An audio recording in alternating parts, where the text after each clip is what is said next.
So hello guys, this is Vikas and welcome to Vikas fitness guide once again.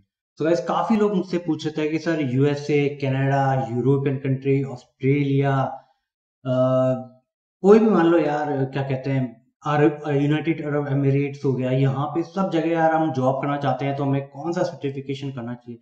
तो यार आज मैं अपनी तरफ से जो मुझे पता है वो मैं क्लियर कर देता हूँ। अगर मुझे कुछ नहीं पता हो तो आप मुझे कमेंट में बता देना कि सर आप इसमें गलत हो तो गलत हूँ भाई, मैं भी इंसान हूँ, कभी मुझसे गलती हो जाती है तो मुझे बता देना भाई, अगर मैं कहीं गलत हूँ तो ठीक है।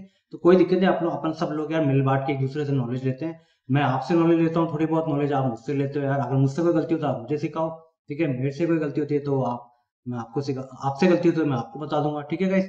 तो ये एक कन्वर्सेशन है और कुछ भी नहीं है यूट्यूब यार, ठीक है गाइस। सो गाइस, मैं आपको बताने वाला हूँ वीडियो जो आज हम यूरोप, कनाडा, ठीक है, ऑस्ट्रेलिया, यहाँ पे लोग मुझसे पूछते हैं कि सर हम लोग यहाँ पे, मैं कनाडा जाना चाहता हूँ। कोई बोल रहा है सर मैं यूरोप जाके ना फिटनेस सेक्टर का जॉब करना चाहता हूँ, कनाडा जाके फिटनेस में कोर्स करना चाहता हूँ, वहाँ पे क्या 100% आप कर सकते हैं, कोई नहीं रोक सकता आपको। देखो यार, फिटनेस कोर्स के जैसे आप कनाडा आप जाना चाह रहे हैं, ठीक है, आप टूरिस्ट वीजा पे गए तो वहां पे जाके आप टूरिस्ट वीजा लेके कनाडा जाके वहां पे आप फिटनेस के अंदर आप कोर्स कर सकते हैं। 3 महीने का, 4 महीने का टूरिस्ट वीजा पे आपको मिल जाएगा। 3-4 महीने का कोर्स के लिए आप कर सकते हो, अलाउ है आपको, ठीक है। ये सब हो जाएगा, बट आपको वापस आना पड़ेगा आफ्टर 3 मंथ्स करने के बाद कोर्स, ठीक है।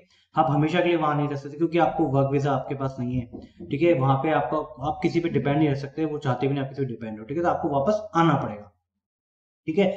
और दूसरी कंडीशन ये है कि कुछ लोग मुझसे ये भी पूछते हैं कि यार सर हम वहां पे कैसे वर्क वीजा ले सकते हैं फिटनेस के अंदर। मैं आपको एक चीज और मैं क्लियर कर देता हूँ। सेकंड चीज क्या है कि देखो, अगर आप जैसे मान लो मैं दुबई में जॉब करना चाहता हूँ, हालांकि मेरे पास K11 का फिटनेस का सर्टिफिकेशन है, एस का सर्टिफिकेशन है, या मेरे पास ACSM का सर्टिफिकेशन, हालांकि वो वैलिड है, but the problem is that valid तो वो है सर्टिफिकेशन, बट आपको दुबई में अगर आप जॉब करते हो तो आपको दुबई के अंदर ही कोई ना कोई उन्हीं की कंपनी के थ्रू आपको वहां के दुबई के REPS के थ्रू आपको एग्जाम या वहां का सर्टिफिकेशन करना पड़ेगा जो दुबई के अंदर वैलिड हो, ठीक है। हालांकि आपको जॉब मिल जाएगी ACSM के थ्रू, आपको दुबई में जॉब मिल जाएगी, इसके थ्रू आप जॉब लग जाओगे, इंटरव्यू क्लियर, आपको ले भी लेंगे। मैं ये बोलता हूँ कंपनी में दाखिल भी, आई मीन टू से कंपनी में आपको जॉब की प्लेसमेंट मिल जाएगी, आप वर्किंग कर रहे हो, आपको 2-3 महीने से आप लगातार वर्क कर रहे हो, बट एक टाइम ऐसा आता है वो लोग आपको बोलेंगे कि हमारे यहाँ पे दुबई के अंदर आपको REPS लेवल का कोई ना कोई कोर्स करना पड़ेगा, ताकि आपकी जॉब जो है सेफ्टी है, उनके टर्म्स एंड कंडीशन, उनके नॉर्म्स के, उनकी गवर्नमेंट के अकॉर्डिंग आप जो काम कर रहे हो वहां पे, वो आप उनको सेफली बना के वो चलते हैं अपनी कंपनी के अंदर हर एम्प्लॉय को, ठीक है। तो आपको वहां के थ्रू REPS करना पड़ेगा। ऐसी सेम प्रोसेस क्या है अगर आप न्यूजीलैंड में जॉब करते हो या कनाडा में जॉब करते हो, तो कनाडा के अंदर आपको कैनफिट प्रो का कोर्स करना पड़ेगा, या अगर वहां पे ACSM वैलिड है तो कोई दिक्कत वाली बात नहीं, बट आपको यार वीजा नहीं मिलता। अगर आपको वीजा चाहिए वहां कनाडा के अंदर तो आपको कम से कम यार 2 साल का या 3 साल का आपको मिनिमम कोर्स पकड़ना पड़ेगा। मिनिमम यार देखो 3 साल के लिए आता है। आफ्टर यार, या तो आप ग्रेजुएशन करने जाओगे, आप बैचलर ऑफ स्पोर्ट्स साइंस कर सकते हो, बैचलर ऑफ क्या कहते हैं, एक्सरसाइज साइंस, अलग अलग डिग्रियां हैं एक्सरसाइज साइंस की, स्पोर्ट्स साइंस की। तो वो अगर आपको ऐसा कोई कोर्स करना चाहते हो तो आपको 3 साल का कोर्स करना पड़ेगा। जब जाके आप वीजा के लिए अप्लाई करोगे, वीजा के बाद किसी कंपनी में आप जॉब के लिए अप्लाई करोगे, तो आपका एक परफेक्ट, आपका क्या कहते हैं, आपका करियर बनने की संभावना होती है, ठीक है। बाकी अगर आप एक्स्ट्रा पैसा है आपके पास थोड़ा है तो आप जाओ तो सीधा कनाडा के अंदर आप जिम ओपन कर सकते हो अपना खुद का, सीधे 2-3 करोड़ का इन्वेस्टमेंट करो कनाडा के अंदर, अपना खुद का एक क्लब ओपन करो कि मैंने इन्वेस्टमेंट किया है, ये किया, तो आप वो भी कर सकते हो। वो वहां पे आपको क्या कहते हैं, करियर जो काउंसलिंग करते हैं, ये सब करते हैं, वहां आपको बताएंगे कि यार इन्वेस्टमेंट कौन कौन से बिजनेस में इन्वेस्टमेंट करने की अलाउ करते हैं बाहर की कंट्री, मतलब बाहर के देशों में कौन कौन सा बिजनेस जो है अलाउ होता है वहां पे इन्वेस्टमेंट करने के लिए, तो वो चीज वही आपको बताएंगे, ठीक है। तो इतनी सी चीज तो यार ये हो गई, ठीक है गाइस। तो आप यूरोप जाओ, न्यूजीलैंड जाओ, कहीं भी जाओ, तो आपको हर कंट्री में वहां पे उन्हीं का सर्टिफिकेशन आपको करना पड़ेगा, उनके नॉर्म। आप न्यूजीलैंड जा रहे हो तो वो चाहेंगे कि आप उनकी न्यूजीलैंड अकेडमी से कोई ना कोई एक सर्टिफिकेशन करो। हाँ, आपको एसोसिएशन उनको अच्छा मानते हैं वो लोग भी, बट आपको एक एक्स्ट्रा सर्टिफिकेशन भी करना पड़ेगा वहां के नॉर्म्स के, गवर्नमेंट के अकॉर्डिंग, कि आप हमारे यहाँ से भी एक सर्टिफिकेशन करो, चाहे वो 3 महीने का सर्टिफिकेशन कुछ भी हो, तो ही आप वहां पे आप टिक सकते हो। बट मैं तो बताऊँ, अगर आप वीजा के पर्पज से आप जा रहे हो, अगर वहां पे आपको बसना है तो आपको 2-3 साल का कोर्स पकड़ना पड़ेगा। प्रॉपर जो तरीका स्टेप बाय स्टेप तो होती है, स्टेज वन ही हो गई, आपको 3 साल की पढ़ाई करनी पड़ेगी, फिर आप वर्क वीजा के लिए अप्लाई करोगे, फिर आप जॉब ढूंढोगे, फिर 4 से 5 साल आप वहां पे मतलब मराओगे, ये समझ लो यार। और तो क्या, आपको वहां पे काम करना पड़ेगा काफी टाइम तक, वहां पे 5 साल तक। फिर उसके बाद आप गवर्नमेंट जो है वहाँ पे आपको पीआर के लिए अप्लाई करोगे, मतलब काफी कंडीशन होती है, वहां जाके आपको पता लगता है। यार देखो मैं भी हवा में बातें नहीं कर सकता कि यार बैठे बैठे वीडियो बना दिया मैंने वहां जा रहे हो, ऐसा कुछ नहीं, आपको जाओगे करोगे जब भी पता लगेगा।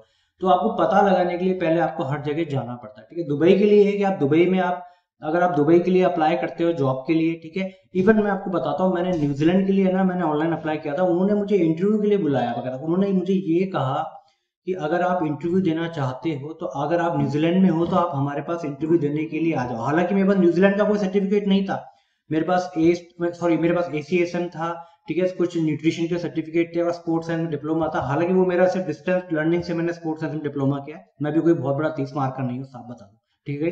तो मैं सिंपल आदमी हूँ, जस्ट अ कॉमन मैन। तो गाइस जब अप्लाई किया था तो उन्होंने मुझे इंटरव्यू के लिए बुलाया था न्यूजीलैंड के अंदर, ठीक है गाइस।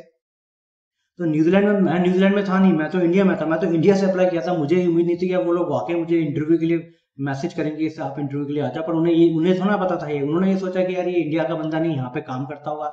अगर मैं न्यूजीलैंड में अंदर होता तो मैं वहां पे मुझे जॉब शायद मिल सकती थी, पर वो इंटरव्यू के लिए मुझे न्यूजीलैंड जाना पड़ता। इतना मेरा पैसा है नहीं कि मैं 1-1.5 लाख 1 लाख रुपए की फ्लाइट पकड़ू, आना जाना रहना। मेरा तो करीब 7-8-10 लाख का खर्चा है वहाँ आना जाना रहने का ही। अगर 4-5 दिन में रहता तो मेरा इतना खर्चा मान के चलो गए, तो इतना कोई अफोर्ड नहीं कर सकता बिल्कुल भी, ठीक है। तो मैं यही समझा रहा हूँ कि पर हालांकि मुझे जॉब देते, पर वो लोग भी मुझे बोलते कि सर आप है ना, वो मुझे रख लेते कर लेते, पर वो ये बोलते कि आप हमारे यहाँ से भी एक सर्टिफिकेशन कर लो। ये हर चीज का होता है कंपनीज के अंदर यार, कहीं भी आप जा रहे हो तो आपको करना पड़ता है, कहीं ना कभी दिक्कत आ जाती है, कभी ना कभी आपको करना पड़ सकता है, ठीक है। तो वैसे भी एस एसी एसम ये सब अच्छे सोल्यूशन आप कर सकते हो, के लेवल में बढ़िया सोल्यूशन आप इसको भी कर सकते हो, कोई दिक्कत वाली बात नहीं, ठीक है गाइस। कोई ऐसा कुछ नहीं कि एस करने से आप धुरंधर बन जाओगे, ऐसा कुछ भी नहीं है। कोई भी हो, बस आपको नॉलेज होनी चाहिए, आप जो अपनी बात किसी को समझा रहे हो तो वो समझ जाए आपकी बात, ठीक है गाइस। आपका जो क्लाइंट है, ठीक है, वो आपको समझे करे, आप तरीके से कर रहे हो, वो आपको पसंद करे, बस इतना ही काफी होता है। तो आपको भी अच्छी अर्निंग हो जाएगी, वो भी आपसे खुश है, तो आप वैसे ही अच्छे ट्रेनर, आपको क्लाइंट्स अच्छे मिल जाएंगे अगर आपके पास क्लाइंट्स आपसे खुश रहते हैं तो, ठीक है। तो बहुत सी चीजें मैटर करती है, ठीक है गाइस। मैं बताया था, और दुबई के अंदर अभी जो बेसिक सैलरी ट्रेनर्स की चल रही है वो करीब 76-75,000 टू 80,000 पर मंथ आपको बेसिक सैलरी होती है। अगर आप फिटनेस फर्स्ट में काम करते हो तो साथ में आपका अकोमोडेशन का 1,000 दिरहम आपके अकोमोडेशन के कट जाते हैं, मतलब करीब 22,000 रुपए अकोमोडेशन के कट जाएंगे। 78,000 सैलरी में से 22,000 आपके अकोमोडेशन के कट जाते हैं, कंपनी का अकोमोडेशन। अगर आप बाहर रहते हो तो आप बाहर भी ये मान के चलोगे 700 से 800 दिरहम का आपको रूम मिलेगा, पर वो या शेयरिंग मिलेगा, उसमें कोई मतलब नहीं, कंपनी अच्छा अकोमोडेशन देती है।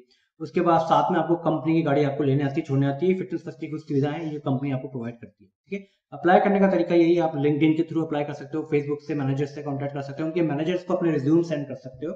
अगर आपकी किस्मत होगी, लक होगा, तो आपको वहां से अप्लाई आ जाएगा, क्योंकि बहुत से लोग अप्लाई करते हैं। It just a matter of luck कि अगर आपका लक अच्छा है तो आपको 100% वहां से अप्लाई आ सकता है, ठीक है। बाकी बहुत से लोग है ना दलालों का, ब्रोकर्स का सहारा भी लेते हैं वहां जाने के लिए, मैं तो खैर नहीं कहूंगा।